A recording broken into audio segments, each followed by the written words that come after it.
کل قیامت کے دن ایک عورت 4 مردوں کو جہنم میں لے جائے گی۔ عرض کیا گیا وہ کیسے؟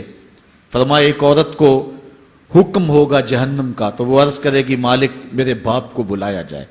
باپ کو بلایا جائے گا، یا اللہ یہ میرا باپ ہے، میں اس کی بیٹی، میری تربیت کا جوہر اس کے ہاتھ میں تھا، آج جن بدکاریوں اور گناہوں کے سبب جہنم میں جا رہی ہوں اس کا ذمہ دار یہ ہے۔ وہ باپ جس نے اپنے بیٹی کو سب کچھ دیا، اپنی اولاد کی تعلیم کے لیے اپنے پلاٹ بیچ دیے، جائیدادیں فروخت کر دی، نہیں دیا تو دین نہیں دیا، کل قیامت کے دن وہ اللہ کے حضور کیا جواب دے گا؟ ارشاد ہوگا اسے بھی پکڑو، اس کے باپ کو بھی پکڑو اور جہنم میں لے جاؤ۔ عرض کرے گی نہیں مالک میرے بھائی کو بلایا جائے۔ بھائی کو بلایا جائے گا، مالک یہ میرا بھائی ہے، میں اس کی غیرت تھی، میں جن راہوں پہ چل کر کے تیرے عتاب اور تیرے قہر و غضب کی حقدار بنی اس کا ذمہ دار یہ ہے، اگر یہ مجھے روکتا، اپنی آبرو کی حفاظت کرتا، اپنی ناموس کا پہرا دیتا تو میں ان راستوں کی مسافر کیسے بنتی؟ میری خرابی کا ذمہ دار یہ ہے۔ اب وہ بھائی کیا جواب دے گا جو چوکوں اور موڑوں پہ کھڑا ہو کے آنے اور جانے والی بہنوں اور بیٹیوں کو دیکھتا ہے اور یہ سمجھتا ہے کہ میری بہنیں اور میری بیٹیاں گھر میں محفوظ ہیں؟ وہ قیامت کے دن کیا جواب دے گا؟ ارشاد ہوگا اسے بھی پکڑو، اس کے باپ کو بھی پکڑو، بھائی کو بھی پکڑو، جہنم میں لے جاؤ۔ عرض کرے گی نہیں مالک میرے شوہر کو بھی بلایا جائے۔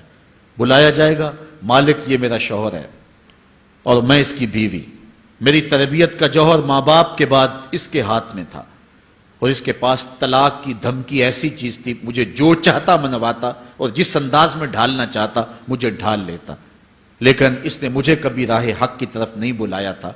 وہ شوہر کیا جواب دے گا جو خود اپنے دوستوں کو چائے پہ بلا کے اور اپنی بیوی کو سامنے برہنہ منہ بٹھا کے بعد میں اس کے حسن کی داد مانگتا ہو، بتاؤ بھابی کیسی ہے؟ تو وہ کیا جواب دے گا قیامت کے دن؟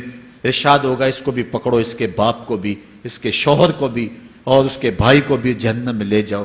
عرض کرے گی نہیں مالک میرے بیٹے کو بھی بلایا جائے۔ بیٹے کو بلایا جائے گا، مالک یہ میرا بیٹا ہے، میں اس کی ماں ہوں، میرے سینے میں اس کے لیے تڑپتی ہوئی ممتا تو نے رکھی تھی، یہ روٹھ جاتا تو زندگی اجاڑ ہو جاتی، جو بھی چاہتا ضد کر کے منوا لیتا، مجھے کسی کے گھر کے برتن بھی مانجنے پڑے تو میں نے اس سے بھی گریز نہیں کیا، اس کی ہر فرمائش کو پورا کیا، اپنا زیور بیچ کے اس کی تعلیم مکمل کروائی۔ اگر یہ ضد کرتا کہ امی آپ نماز نہیں پڑھتی، میں آپ کے ہاتھ کا کھانا نہیں کھاؤں گا، امی آپ یہ عمل کیوں کرتی ہیں، یہ شریعت میں جائز نہیں ہے، تو میں جو ہے وہ کھانا نہیں کھاؤں گا، تو کیا میری ممتا مجبور نہ ہو جاتی؟ اس نے ساری زندگی کیا مجھے اس کے بارے میں کوئی کہا تھا، نیکی کی طرف بلایا تھا، بدی سے روکا تھا؟ جس بیٹے نے اپنی ماں سے ہر ضد پوری کروائی ہو تو اس نے صرف دین کے بارے میں کوئی ضد نہیں کی ہے، تو وہ کل قیامت کے دن کیا جواب ہوگا؟ ارشاد ہوگا اسے بھی پکڑو، اس کے باپ کو بھی پکڑو، اس کے خامن کو بھی پکڑو، بھائی کو بھی پکڑو، بیٹے کو بھی پکڑو اور 5 کو گھسیٹ کے جہنم میں لے جاؤ۔ فرمایا ایک عورت 4 مردوں کو قیامت کے دن جہنم میں لے جائے گی۔ اس لیے میں اور آپ آج دیکھ لیں کہ ہمارا آخرت کا معاملہ کیا ہونے والا ہے اور ہم نے اس دنیا کے اندر کس طرح اپنی حفاظت کرنی۔